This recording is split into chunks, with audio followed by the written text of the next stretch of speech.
other State of the Nation addresses that President Museveni has made to the nation, tomorrow's State of the Nation address is quite unique. It falls shortly after the disputed February 2016 presidential pause and his swearing-in last month. However, during his campaign trail, he made a lot of promises to the nation, which newly elected legislators and spared shouldn't fall short of featuring in his State of the Nation address. Many we spoke to say it's time to show commitment on a number of pledges he made to the country. Reiterate his commitment to move this country from where the country is now to the middle-income country. The emphasis should be on household income, from subsistence to commercial. Corruption is rampant and we need to tackle it this time.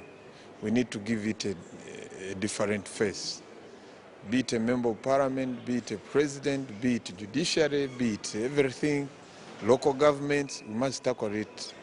It's a serious challenge that really does retard the development of the nation. And really, this time around, I think the 10th Parliament, we should come out openly. I would expect the President to charge Parliament particularly with a role in fighting for the middle income level status for Uganda by the year 2020. I want the President to talk about land. Land giveaway in Chankwans has caused trouble. There is a lot of land grabbing in Chankwans. The common poor, who are the majority voters, are losing their land to the few under unclear circumstances. In addition to the laws available that govern land giveaways, I want the President to do something extra to save my people. If we don't do this and other issues that are pressing people, the Chankwans that was known for voting president and NRM 100%, I'm telling you, it will not be by surprise that the opposition is going to take it, because people are oppressed and household income. And once we talk about household income, we are talking about agriculture as the main employer of Ugandans and as the main issue where Ugandans can benefit, and it's the main issue which can develop our economy. As we are talking today, we are talking about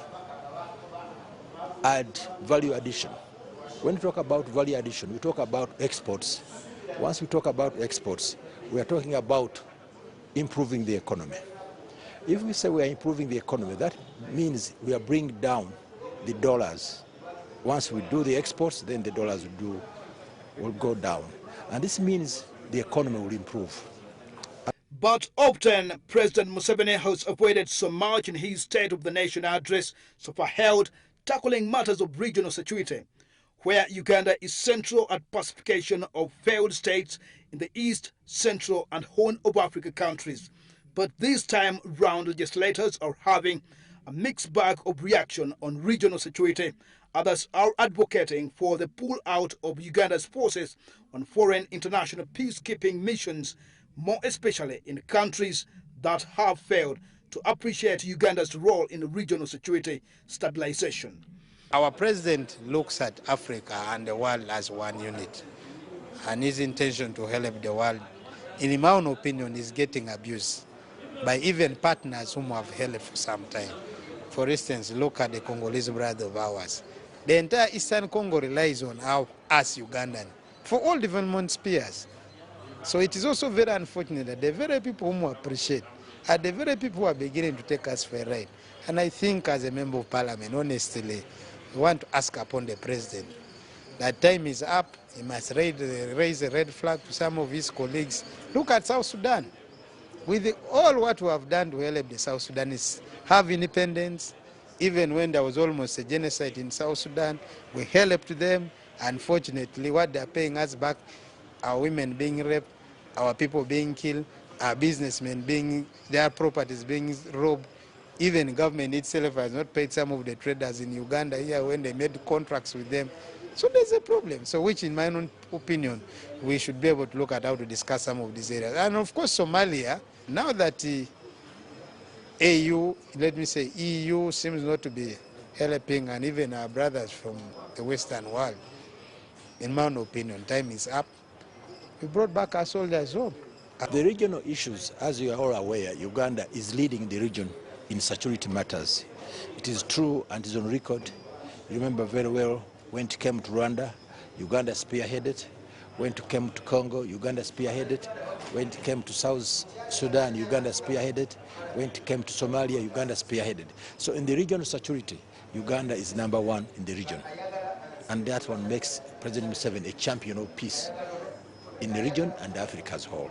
I think, well, of course, I expect the president to give us the security situation in the country as it is right now, what the level is like, whether we have serious security threats or not. And I don't know what you will say in that respect and what you will give, but that is what I expect in terms of security. MP's revelation falls on the heels of recent insecurity scenarios in the Rwenzori region, where scores of people lost their lives and buried in mass graves. I'm telling you the truth, because me I can't say what I didn't see as a chairman. I saw the dead bodies were lying there. 5 dead bodies, plus the 2 were 7 people. Week's killing of 4 police marine officers on Lake Albert by Congolese soldiers. They are alleged to have crossed into the DRC waters without notification of the Congolese authority. Away from these disturbing incidents, what is the expectation of the Forum for Democratic Change about President Museveni's State of the Nation address? An illegitimate leader, and he knows it. That's why he has surrounded the city and the suburbs with the soldiers and the police. If you read one of Museveni's speeches compiled into a book, it's a point he made repeatedly, that one of the Africa's biggest problems are leaders who hang on to power. Now, he has completed 3 decades in power, and the population is tired. Sibasi, Television, Parliament.